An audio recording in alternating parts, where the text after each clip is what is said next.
Alright, so if you saw the video of the fiasco we had to fix the faucet, I got busy with that, so now I'm just now getting around to getting the winterizing done on this Airstream 190. It's a 1995, and it's a bit of a different animal than my GeoPro. Quite a bit different, as I'm learning. So I'm going to just do the quick and dirty. Here we go. Pull the plug to drain the hot water heater. This does not have an anoid, it's an aluminum tank. Open the valve to drain the fresh water tank. Open both these valves to drain the hot and cold water from here, and it'll drain the hot water heater.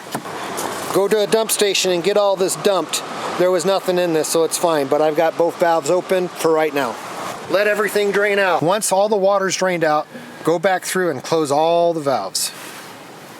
The two here, the one here, and the valve right there. Make sure all these are closed once all the water's drained.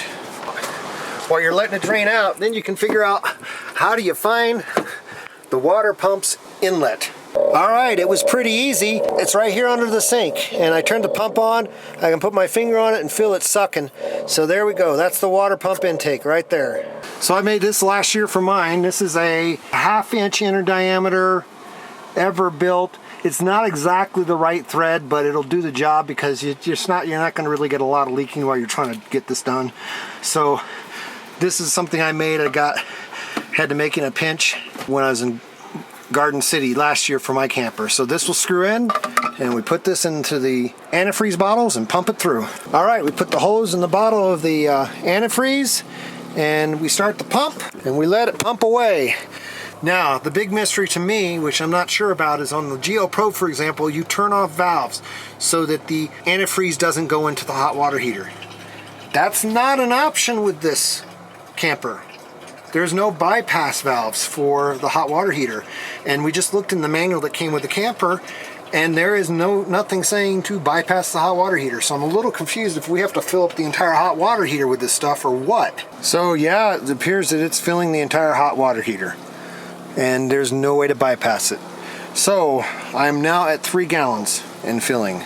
All right, so it looks like this camper has a 4-gallon hot water heater. So don't make the mistake I just made. I released this pressure valve before pulling this plug because I didn't want water to shoot out like a rocket, and I forgot to shut it. We lost a little bit of this stuff on the ground. Not a big deal. We didn't lose a whole bunch, but we did lose some. But it's roughly 4 gallons. So you're going to pump about 4 gallons through, and then the hot water heater will be full. We've got 3 more gallons left, and that's all that was available at Walmart.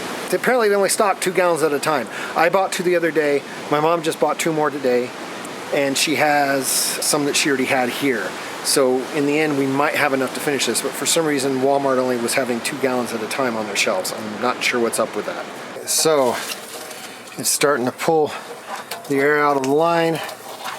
It's getting slow now that the hot water heater is full.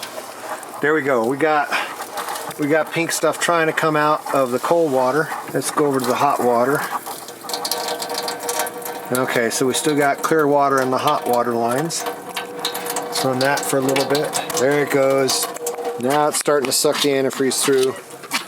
Let's push this out, and that is gone. All right, so where we go? We are now at 5 gallons used. We need more still. All right, let's check the toilet and see how it's doing. There we go, we got the water out of that. Now let's check the shower.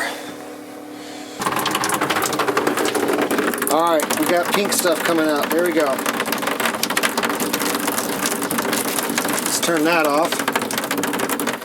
Let's turn the hot water on.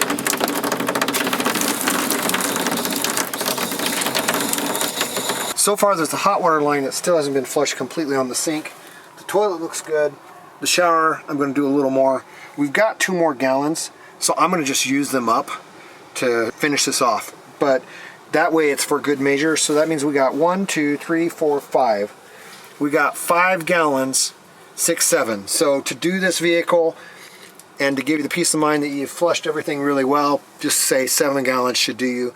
That's probably a little bit of overkill, but guys, it's like $3 a gallon. It's $6 extra. Even if you spent $6 extra, just flush it a little more. It can't hurt, right? and then you know you got all the water purged from the lines. Just do it right to begin with. It's not worth trying to save $6. We're on gallon number 6. All right, that's the cold water. Let's get the hot water. All right, here we go. Now we'll go ahead and run some of this down the drains because you want to get some of it down the drains. We are almost at the bottom of number 6. Close that. Now let's come back in here one last time and make sure this is looking good. Let's do bottle number 7. Alright, that's definitely pink stuff. Let's just make sure it's pink stuff. Better safe than sorry. Really screwed up. Hopefully there's enough red stuff left in here. I forgot to run stuff through the spray head. Alright, I was able to dump all the stuff at the bottom of all the other bottles into this one. That should be enough to finish pumping out of the spray head that I forgot to do. Hopefully it's enough pressure. Should be coming through the line any minute. Well, crap. Okay, not a big deal. Everything else is winterized. Don't make the same mistake I did. Don't forget that. I'll leave the heat on in here tonight. Hopefully we'll find another gallon of the stuff tomorrow, and then I can purge that last little bit that's just in that one little thing. Alright, and that is how you winterize an Airstream 190 B-Class camper van setup. This is a 1995 model. I hope this was informative for you. Have a great afternoon.